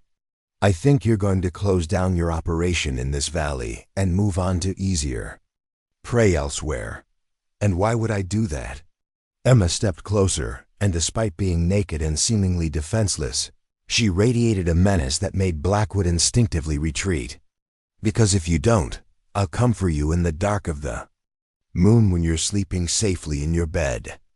I'll come through your locked doors and past your hired guards, and I'll show you that there are worse things in these mountains than losing money on a business venture." The threat hung in the air between them, made all the more effective by the evidence of Emma's capabilities scattered around the battlefield. Blackwood looked at his dead and wounded men, at the blood soaking into the mountain soil, at the impossible woman who had single-handedly destroyed his carefully planned attack. "This isn't over," he said finally, but the words lacked conviction. "Yes, it is," Emma replied. "It's over because you're going to make it over. You're going to take your losses and move on because the alternative is death, and we both know you're too smart to choose death over profit." Blackwood whistled for his horse, which had wandered only a short distance away. As he mounted, he looked down at Emma one last time with an expression that mixed fear, hatred, and grudging respect. "I underestimated you, Mrs. Hartwell. I won't make that mistake again." "There won't be an again," Emma said. "This was your one chance to walk away alive. Don't waste it." Blackwood spurred his horse and rode down the mountain road, leaving Emma and Samuel standing among the aftermath of a battle that should never have happened. Around them, the evidence of supernatural violence was already attracting scavengers. Crows called from the nearby trees, sensing the presence of fresh carrion. Samuel stared at Emma for a long moment, clearly struggling to process what he had witnessed. "How long?" he asked finally. "How long what? How long have you been able to do that? Change into?" He gestured helplessly at the battlefield. "All my life," Emma said simply. "It's a family gift, passed down through the women in my bloodline. My grandmother could do it, and her grandmother before her. Your children? Not yet. The ability usually manifests during times of extreme stress or danger. Lucy shows signs, but Sarah and Michael may never develop it at all." Samuel nodded slowly, filing this information away with the careful precision of a man trying to understand a world that had suddenly become much stranger and more dangerous. "The evidence we found, James's journal. What do we do with it now?" Emma looked toward the house where her children were hopefully still safe in the root cellar. "We do what James would have wanted. We make sure Vincent Blackwood pays for his crimes, all of them. But we do it carefully, without exposing what I am or putting my family at further risk. And if Blackwood doesn't keep his word? If he comes back with more men, or federal agents, or bounty hunters?" Emma felt the wildness stir in response to the thought of future threats. "Then I'll remind him why our kind has survived for thousands of years while empires rose and fell around us. Predators endure, Samuel. We adapt, we evolve, and we protect what matters most." Together, they walked back toward the house where Emma's children waited. Behind them, the morning sun climbed higher over the Colorado peaks, burning away the shadows and revealing the valley in stark detail. The battle was over, but Emma knew that the war for her family's safety and future was just beginning. Vincent Blackwood might retreat for now, but men like him didn't accept defeat gracefully. He would regroup, plan, and return with new strategies and greater force. When that happened, Emma would be ready. She had revealed her true nature to protect her children, and she would use every advantage that nature provided to ensure their survival. The wolf within her was patient, deadly, and absolutely implacable when defending her pack. Vincent Blackwood was about to learn that some prey fought back with teeth and claws that could tear apart more than flesh and bone. They could tear apart entire worlds built on lies and corruption, and the assumption that power always triumphed over justice. Emma Hartwell had shown her hand, and the game would never be the same. Part 5. Uneasy coexistence. The silence that followed Vincent Blackwood's retreat was more unsettling than the chaos of battle had been. Emma stood in her borrowed coat watching dust settle over the blood-stained ground, acutely aware that everything had changed in the space of a few violent minutes. The secret that had protected her family for generations was now shared with Samuel Reed, a man she barely knew despite trusting him with their lives. Samuel moved among the fallen men with professional efficiency, checking for survivors and gathering weapons. 3 of Blackwood's hired guns were dead, their bodies already attracting flies in the warming morning air. 2 others had fled with wounds that would probably prove fatal without proper medical attention. The battlefield looked like the aftermath of an Indian raid rather than an encounter with a single frontier woman. "We need to clean this up," Samuel sighed, his voice carefully neutral. "Bodies, blood, evidence that something unnatural happened here."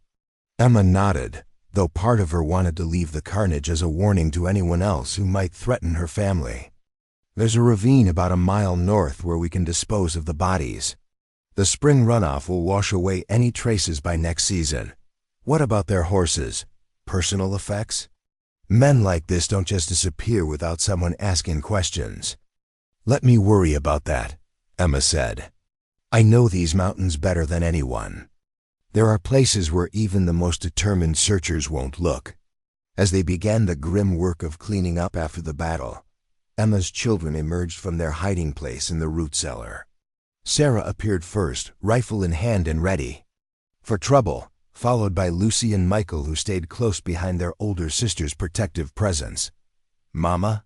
Lucy called tentatively, taking in the scene of devastation with wide eyes. "What happened to all the bad men?" Emma knelt down to embrace her youngest daughter, feeling the girl's small body trembling with residual fear. "They're gone, little Wolf. They won't be bothering us anymore." Michael buried his face against Emma's shoulder, his 8-year-old mind struggling to process the evidence of violence scattered around their peaceful homestead. "Are you hurt, Mama? There's blood on your face." Emma realized she was still covered with the blood of men she had killed, the metallic scent clinging to her skin like accusation. She needed to wash, to change clothes, to restore some semblance of normalcy for her children's sake. "I'm fine, sweetheart. Just some scratches." "Sarah, can you help me get cleaned up while Mr. Reed finishes securing the area?" Sarah nodded, though her eyes kept drifting to the bodies scattered around the yard. At 16, she was old enough to understand the implications of what had happened, old enough to recognize that their mother had somehow single-handedly defeated 10 armed men. Was it like the stories Grandmama used to tell? Sarah asked quietly as they walked toward the house. "About the women in our family who could become wolves?" Emma stopped walking, surprised by her daughter's perceptiveness. "What do you remember about those stories?" "Enough to know they weren't really fairy tales," Sarah replied. "Enough to understand why you always told us to keep family secrets within the family." Inside the house, Emma washed away the evidence of battle while Sarah prepared a meal for everyone. The familiar routine of cooking helped restore a sense of normalcy, though Emma noticed that her eldest daughter kept glancing toward the windows with nervous frequency. "It's over for now," Emma said, trying to reassure Sarah as much as herself. "Blackwood won't be back, not after what he saw. What about the law? What about territorial authorities who might come asking questions about missing men?" Emma had been wondering the same thing. Vincent Blackwood had connections throughout the territorial government, men who would expect regular reports from his business operations. When those reports stopped coming, or when Blackwood himself failed to appear at expected meetings, investigations would begin. "We'll deal with that when it happens," Emma said. "For now, we focus on staying safe and keeping our family together." Samuel appeared in the kitchen doorway, his clothes stained with blood and dirt from the morning's work. "Bodies are loaded and ready for disposal," he reported. "I've also gathered all the weapons and personal effects. How do you want to handle the horses?" "Turn them loose," Emma decided. "Horses wander off all the time in mountain country. Most of them will either find their way back to town or end up as wolf food in the high country." Samuel nodded, though something in his expression suggested he found her casual reference to wolves ironic, given what he had witnessed. "What about long-term plans? Blackwood may be gone, but the evidence your husband gathered is still important." Those documents could bring justice for 17 murdered men. Emma felt the weight of responsibility settling on her shoulders like a heavy cloak. James had died trying to expose Vincent Blackwood's crimes, and now she held the proof that could vindicate his sacrifice. But pursuing justice would mean leaving the safety of their mountain sanctuary, traveling to Denver with 3 children and evidence that powerful men would kill to suppress. The children come first, she said firmly. If seeking justice for James means putting Sarah, Lucy, and Michael at risk, then justice will have to wait. What if it doesn't have to be a choice? Samuel asked. What if there was a way to ensure your family's safety while still making sure Blackwood pays for what he's done? Emma studied his face, looking for any sign of deception or hidden agenda. Her enhanced senses detected none of the markers that would indicate lying, but she had learned to be cautious about trusting anyone outside her immediate family. What do you have in mind? Federal marshals, Samuel said. There are men in Denver who answer directly to Washington rather than territorial officials.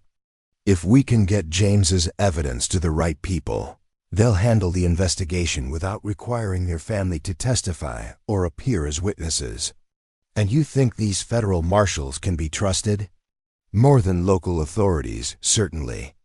Blackwood's influence doesn't extend to Washington, at least not yet. Emma considered the proposal while she finished preparing lunch. The idea of remaining safely hidden while others pursued justice for James held obvious appeal. But she had learned to be suspicious of solutions that seemed too convenient, especially when they involved trusting strangers with her family's lives. There's something else to consider, Samuel continued. Word of what happened here today will spread no matter how carefully we clean up the evidence. Blackwood's surviving men saw something they can't explain, and fear makes people talk. There will be stories about monsters in the mountains, about creatures that hunt men. Emma felt a chill that had nothing to do with the mountain air. Samuel was right about the dangers of exposure. Throughout history, her kind had survived by remaining hidden, by making sure that anyone who witnessed their true nature either became an ally or never lived to tell the tale. Are you threatening me, Mr. Reed? She asked quietly. I'm warning you, Samuel replied, about the same dangers you're already aware of. Supernatural creatures that kill humans attract attention from people who specialize in hunting supernatural creatures.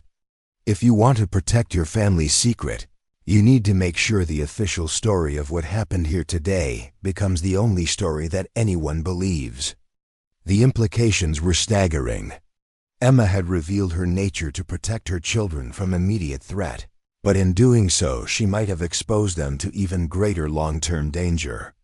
Monster hunters, federal agents, military forces trained to deal with supernatural threats all existed in the shadowy margins of the civilized world. What's the official story? She asked. Indian raid, Samuel said without hesitation.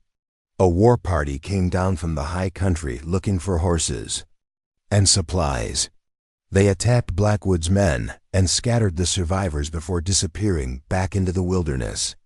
It's believable, it explains the casualties, and it doesn't involve anything that normal people would have trouble accepting. Emma had underestimated Vincent Blackwood's capacity for revenge. She realized this 3 weeks after their mountain confrontation when Martha Collins rode hard up the valley road with news that made Emma's blood turn to ice water in her veins.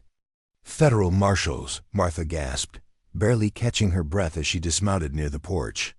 3 of them rode into Copper Ridge this morning, asking questions about Indian raids and missing persons. They've got warrants signed by the territorial governor himself. Emma felt the wildness stir in her chest, responding to the threat of discovery with familiar heat. She had known this moment would come eventually, but she had hoped for more time to prepare her family for what lay ahead. What kind of questions? Samuel asked, emerging from the barn where he had been reshaping horseshoes. Over the past weeks, he had proven invaluable not just as a worker, but as a strategic ally who understood the larger forces arrayed against them. "They're asking about Vincent Blackwood's missing men," Martha replied. "Seems someone filed a report claiming that 10 armed riders disappeared in this valley without a trace. The marshals want to know if anyone saw signs of hostile Indian activity." Emma exchanged glances with Samuel, both recognizing the trap that was closing around them. Blackwood had been more clever than they anticipated, using official channels to bring federal pressure to bear while maintaining his own distance from direct involvement. "How much time do we have?" Emma asked. "Maybe a day, perhaps 2 if they get distracted by other leads in town." "But Emma, there's something else." Martha's expression grew even more grave. "They've got a tracker with them. Not just any tracker, but a man named Jeremiah Kane, who's got a reputation for finding things that don't want to be found."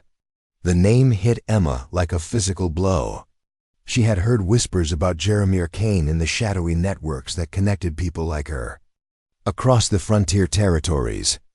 He was known as someone who specialized in hunting creatures that existed outside the natural order, a man who had made a career of tracking down monsters and delivering them to authorities who paid well for such services. "He knows," Emma said quietly. "Somehow Kane knows what really happened here." "That's impossible," Samuel protested. "We cleaned up every trace of evidence. The official story about an Indian raid should hold up under any reasonable investigation." "Jeremiah Kane doesn't conduct reasonable investigations," Emma replied. "He looks for things that normal lawmen miss. Signs that don't fit the official narrative, evidence of supernatural involvement." The implications were terrifying. If Kane suspected that something unnatural had occurred during the attack on Blackwood's men, he would continue investigating until he found proof. And once he had that proof, Emma's family would become targets for forces far more dangerous than a corrupt businessman and his hired guns. "We have to run," Sarah said from the doorway where she had been listening to the conversation.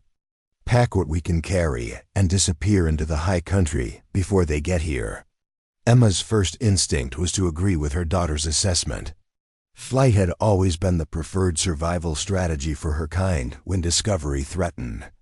But as she looked around at the homestead that represented 3 generations of her family's work, she realized that running would mean abandoning everything that gave their lives meaning. "Where would we go?" she asked. "How far would we have to travel before we could feel safe again? And what kind of life would that be for you children, always looking over your shoulders, never able to put down roots or trust anyone outside our family?" "It would be life," Sarah replied practically. "Which is better than whatever Kane has planned for us if he catches us." Emma felt the truth of her daughter's words, but she also felt the weight of responsibility for the evidence that James had died to protect. If they fled now, Vincent Blackwood would escape justice for 17 murders, and other families would suffer the same losses that had torn the Hartwells apart. "There's another option," Samuel said quietly. "We could fight." "Against federal marshals?" Martha asked incredulously. "Emma, you're many things, but you're not bulletproof. And even if you could take on 3 trained lawmen, what about the consequences? Killing federal officers would bring the entire territorial government down on this valley." "Not the marshals," Samuel clarified. "Kane. He's the real threat, the one who understands what we're up against. Remove him from the equation, and the other marshals will have to rely on conventional investigation methods." Emma considered the proposal, feeling the predatory calculations that came naturally to her enhanced nature. Jeremiah Kane was indeed the primary threat, a man whose specialized knowledge made him uniquely dangerous to families like hers. But targeting him would require careful planning and perfect execution, with no room for error or witnesses. "How?" she asked. "Kane works alone when he's tracking," Samuel explained. "It's part of his method, following sign and scent trails that are too subtle for normal perception. If we could separate him from the other marshals, lead him into terrain where we have the advantage." "You're talking about murder," Martha said bluntly. Cold-blooded assassination of a federal officer. I'm talking about survival, Samuel replied. About protecting the family from someone who would see them destroyed or captured for the crime of being different. Emma felt the wildness building in her chest as she contemplated the hunt that Samuel was describing. Everything in her predatory nature responded to the idea of stalking a dangerous enemy through familiar territory, using every advantage that her supernatural abilities provided. But she was also a mother, and mothers had to consider the long-term consequences of their actions. Killing Jeremiah Kane might solve their immediate problem, but it would also make them fugitives from federal justice. Her children would grow up knowing that their safety depended on their mother's willingness to kill anyone who threatened them.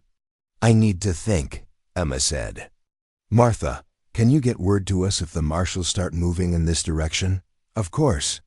But Emma, please, consider what Sarah said about running.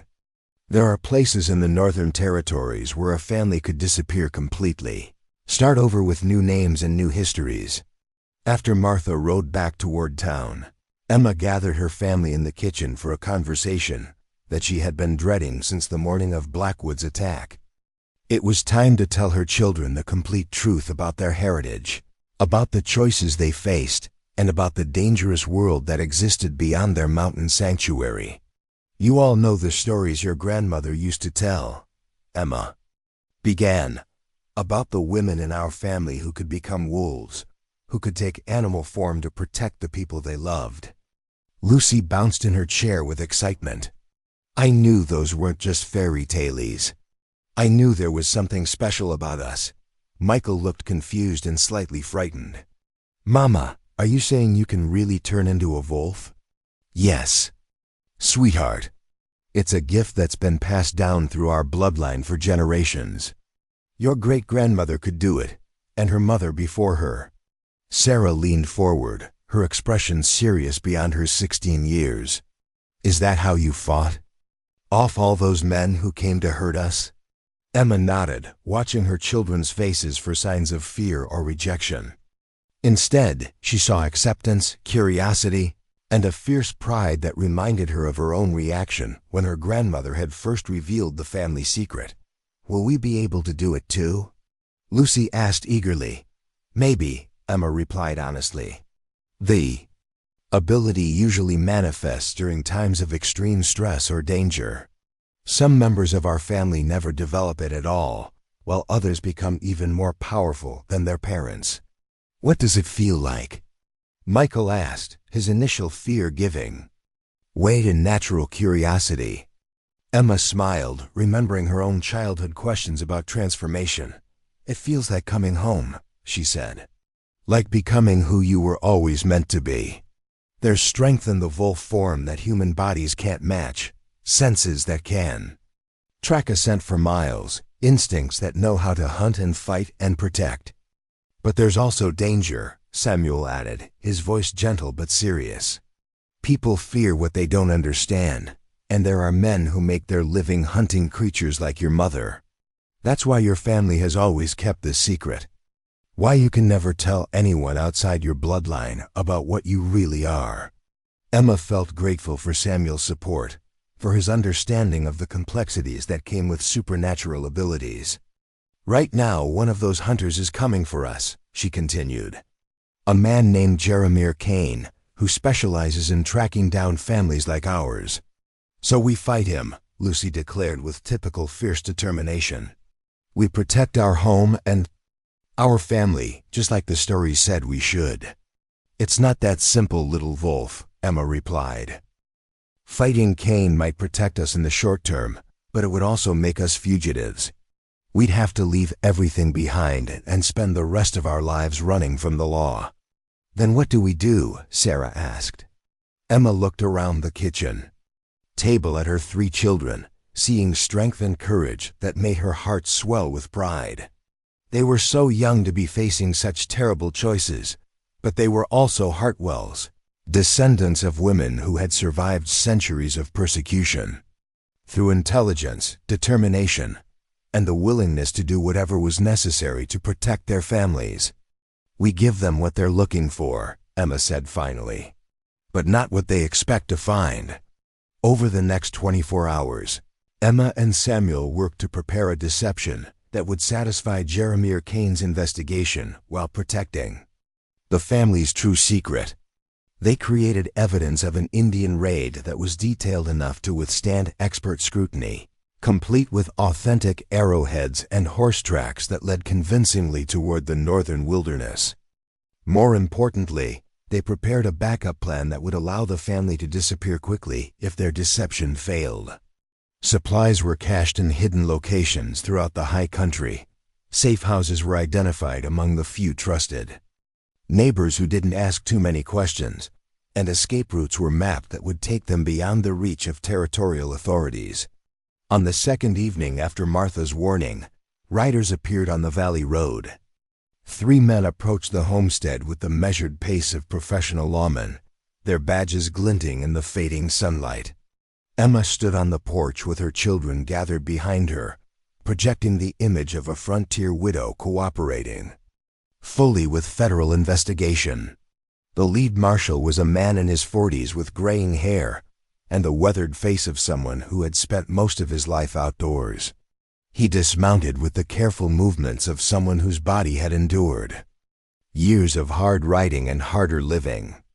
"Mrs. Hartwell, I'm Marshal Davidson, and these are my associates Marshal Torres and Mr. Kane. We're investigating reports of hostile Indian activity in this valley." Emma's enhanced senses immediately focused on the third man, the one whose reputation for hunting supernatural creatures had preceded him into their mountain sanctuary. Jeremiah Kane was younger than she had expected, perhaps 35, with the lean build of someone who spent most of his time tracking prey through difficult terrain. His eyes moved constantly, taking in details that normal perception would miss, and he carried himself with the confident alertness of a predator who had never been anyone's prey. "Marshals," Emma replied politely. "I heard there might be some questions about the troubles we had here a few weeks back." "Troubles?" Kane spoke for the first time, his voice carrying a slight accent that suggested education in Eastern schools. "What kind of troubles, Mrs. Hartwell?" "Indian raid," Emma said, allowing just the right amount of remembered fear to color her voice. "War party came down from the high country one morning, maybe 15 or 20 braves.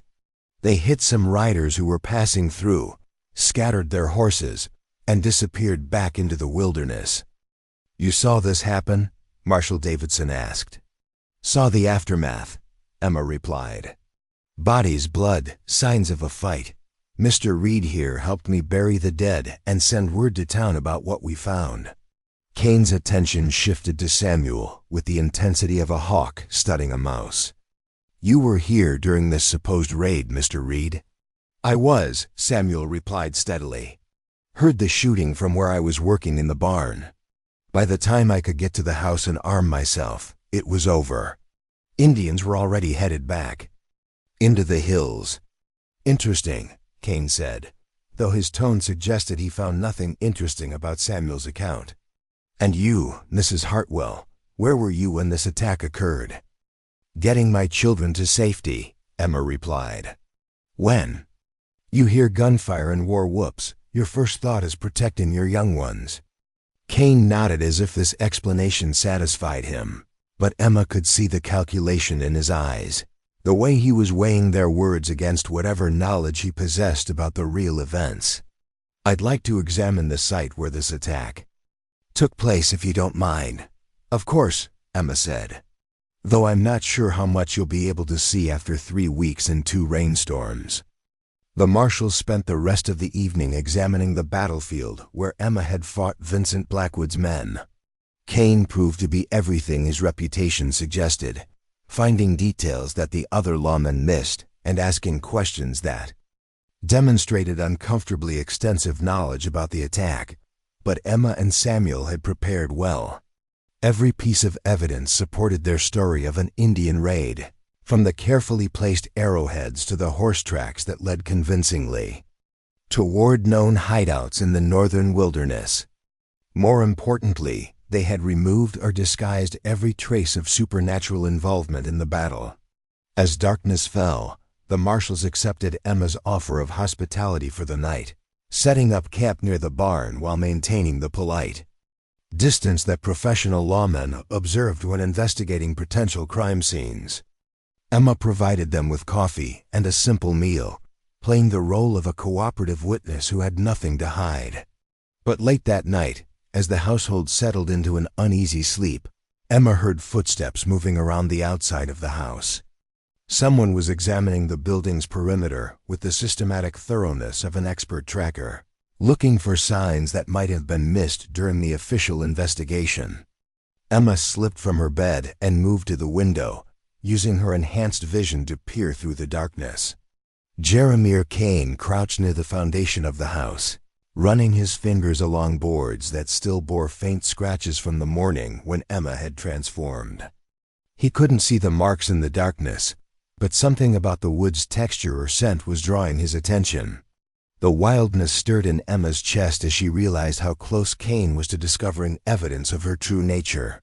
The scratches were too deep and too precisely spaced to have been made by any normal animal, and a man with Kane's experience would recognize them for what they were if he examined them in daylight.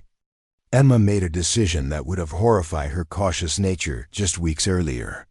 She needed to eliminate the threat that Jeremiah Kane represented, and she needed to do it in a way that wouldn't implicate her family or create additional problems with federal authorities. Moving with the silent grace that came naturally to her enhanced nature, Emma slipped from the house and began tracking Kane through the darkness. He was good, better than most humans at moving quietly through unfamiliar terrain, but he was not supernatural. Emma followed him easily as he made his way toward the area where the battle had taken place, apparently planning to conduct a more thorough examination without his fellow marshals present. Kane knelt beside a large boulder where Emma had taken cover during the fight, running his hands over stone that still bore traces of her scent. In the darkness, he couldn't see the evidence he was seeking, but his other senses were telling him that something unnatural had occurred in this location.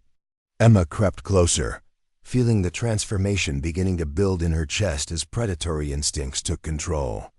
This was what she had been born for, what generations of evolution had designed her to do. She was an apex predator preparing to eliminate a threat to her pack, and every fiber of her being sang with the rightness of the action. But as she prepared to spring, a small sound made her freeze. Michael's voice carried across the night air, calling for his mother from the direction of the house. Her 8-year-old son had awakened and found her missing, and his frightened calls would alert everyone in the area to her absence. Kane's head snapped up at the sound, his hand moving instinctively toward the weapon at his side. But instead of drawing his gun, he cupped his hands around his mouth and called back toward the house. "It's all right, son. Your mother is fine. She just stepped outside for a moment." Emma felt confusion replace her predatory focus. Why would Kane cover for her absence instead of using it to support whatever suspicions he harbored about her? Involvement in Blackwood's disappearance? "Mrs. Hartwell," Kane said quietly, speaking toward the darkness where Emma crouched hidden. "I know you're out there. I know you've been following me. Why don't you come out so we can have a proper conversation?" Emma remained motionless, every instinct screaming at her to either attack or flee. But Kane made no threatening moves, didn't draw his weapon or call for backup from his fellow marshals. Instead, he sat down on the boulder and waited with the patient stillness of someone accustomed to long vigils. "I'm not here to hurt you or your family," he said, his voice carrying clearly through the mountain air. "I'm here because Vincent Blackwood hired me to find evidence of supernatural involvement in the death of his men. But I've been in this business long enough to know the difference between monsters and mothers protecting their children." Emma felt the transformation ebbing as confusion replaced predatory certainty. "What do you want?" she asked, still remaining hidden in the darkness. "I want to understand what really happened here," Kane replied. Not the sanitized version you told my associates, but the truth about what drove you to reveal your nature. In defense of your family. I don't know what you're talking about. Kane chuckled, a sound that held no humor, but also no malice. Mrs. Hartwell, I've spent 15 years tracking creatures that most people don't believe exist. Werewolves, shapeshifters, things that go bump in the night and leave evidence that doesn't fit into normal categories. I know the signs, and I know them well. Emma remained silent, weighing her options and trying to determine whether Kane represented a threat or an unexpected opportunity.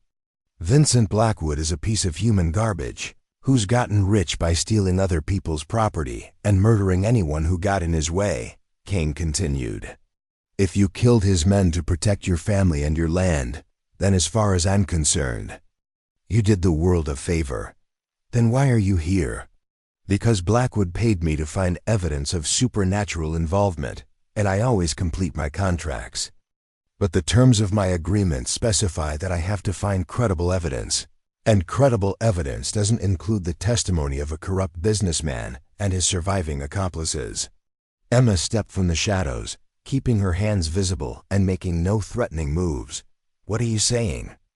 I'm saying that my official report will conclude that the attack on Blackwood's men was carried out by a war party of Ute warriors who escaped into the northern wilderness, Kane replied.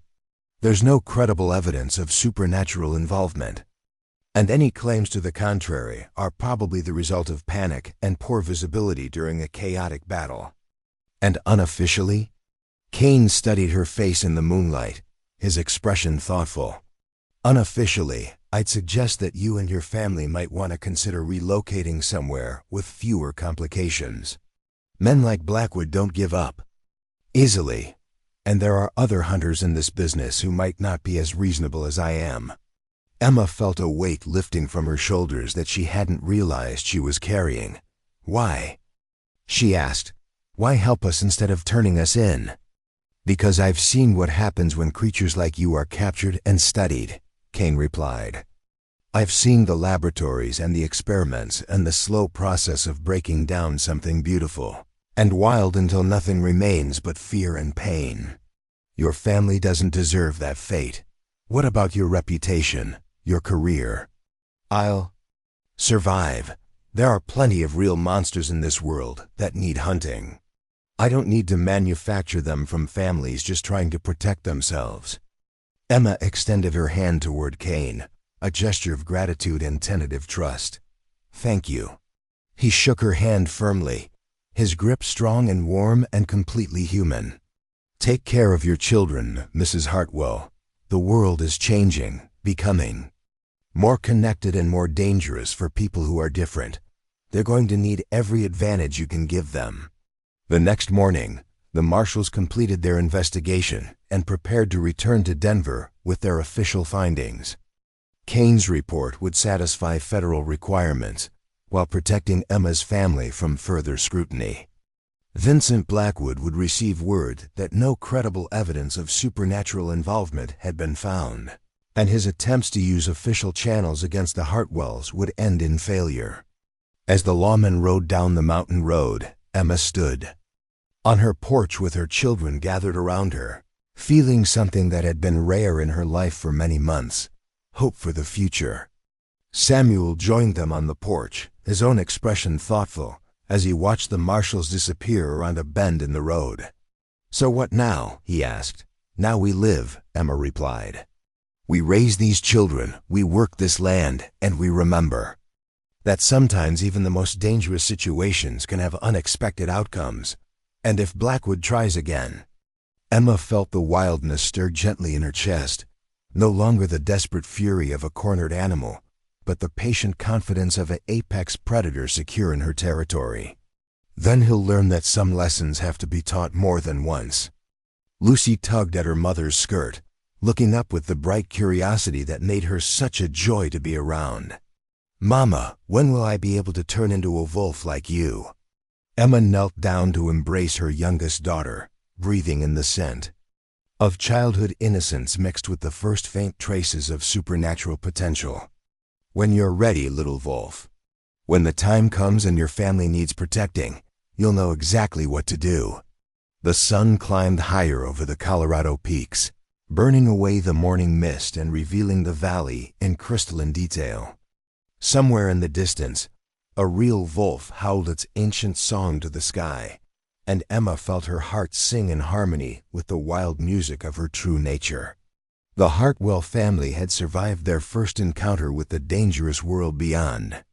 Their mountain sanctuary. They had faced threats from corrupt businessmen and federal investigators, had navigated the treacherous waters of exposure and official scrutiny, and had emerged stronger and more united than ever before. There would be other challenges ahead, other threats to face and overcome.